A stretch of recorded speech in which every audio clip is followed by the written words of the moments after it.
Count Dracula has been a famous character since the 1890s, thanks to Bram Stoker and his novels. Dracula has been known throughout the generations to be a fantasy-oriented character. He was a vampire, a blood-sucking nightwalker who preyed upon humans, and was hunted due to him being a vampire. Impotent to garlic, he could be killed by a wooden stake. Well, what if I told you there was a real-life Dracula during the mid to late 1400s? It may not be who you think.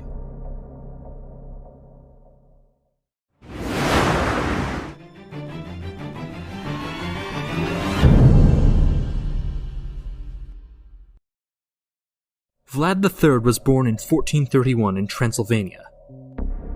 He was the second of 4 brothers and was born into the noble family of Vlad II, Dracula. He got the nickname Dracula, being the son of Dracula, a name derived from the Latin word Draco, meaning dragon, after his father was inducted into the Order of the Dragon. The order was created by the Holy Roman Emperor Sigismund for the defense of Christian Europe against the Ottoman Empire. Vlad later moved to Wallachia in 1436, where his father resumed leadership. Vlad III and his brother were sent to the Sultan of the Ottoman Empire, Murad II, as collateral, in the assurance that his father would support Ottoman policies. Vlad returned to his home in 1448, as the result of being informed of the assassination of his father and elder brother at the hands of Wallachian noblemen. This bloodshed of his family possibly fueled Vlad to become, as we know him today, Vlad the Impaler. Following the death of his father and elder brother, Vlad began a campaign to regain his father's position and power as the ruler of Wallachia. Wallachian noblemen and Vladislav II opposed him.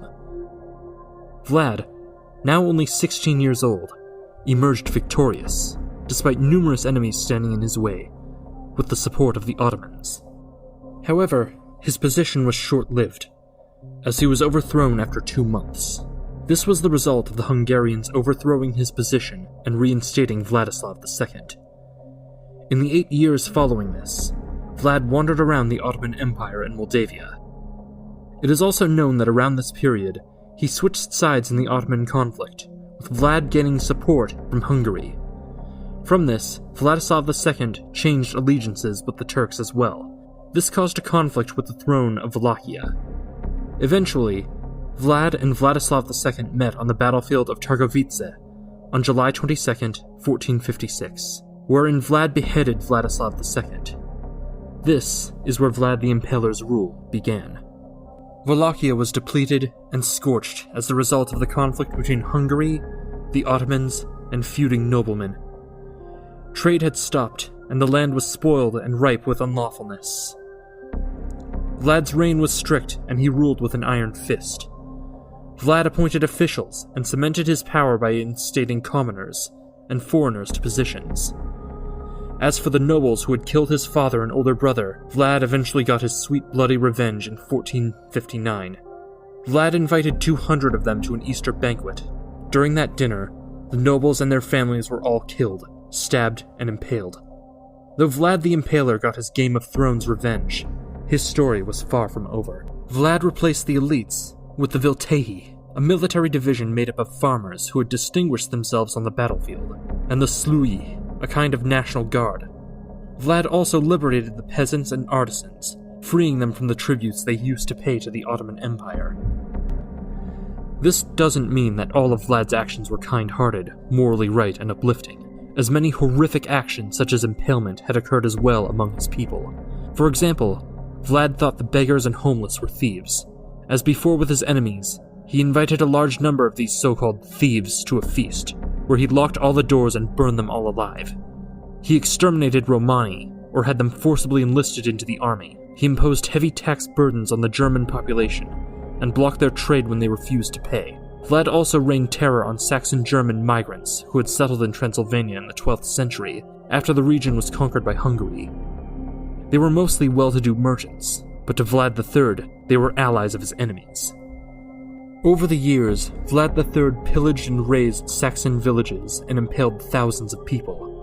In 1459, the city of Kronstadt, now modern-day Brasov, supported Vlad's rivals. In response to this, Vlad's answer was barbaric. as he initially placed trade restrictions on Saxon goods in Wallachia and had 30,000 people impaled, and reportedly dined among them so that he could witness their suffering personally.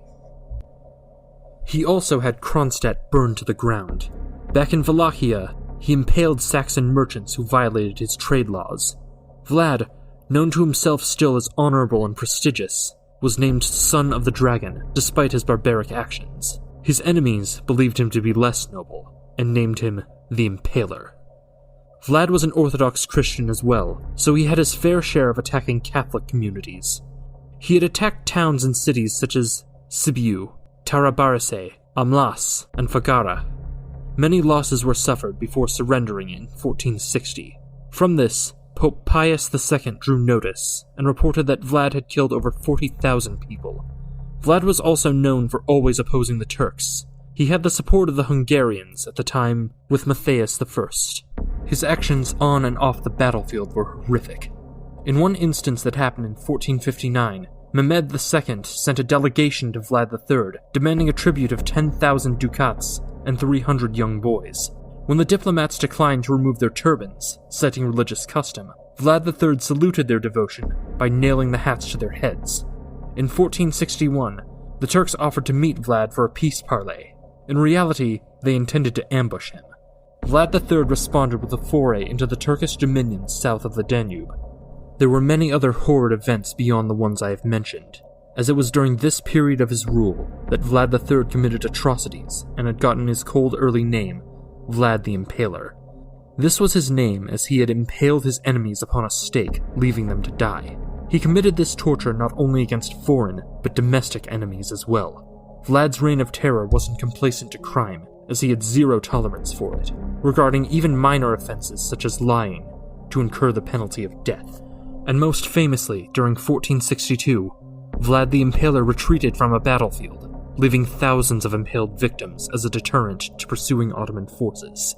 That year, he escaped Ottoman capture, only to be intercepted by Hungarian forces and imprisoned by Matthias I of Hungary, whose assistance he had sought. Vlad regained his seat in 1476, but was killed in battle that same year. He remained a hero in the region for his efforts against Ottoman encroachment. In the end, it is assumed that Vlad the Impaler killed over 80,000 people in his lifetime, a large quantity of those deaths from impalement alone. So the next time you read a book, or watch a movie or TV show about Count Dracula, know that it was inspired by the impaling maniac, Vlad the Impaler.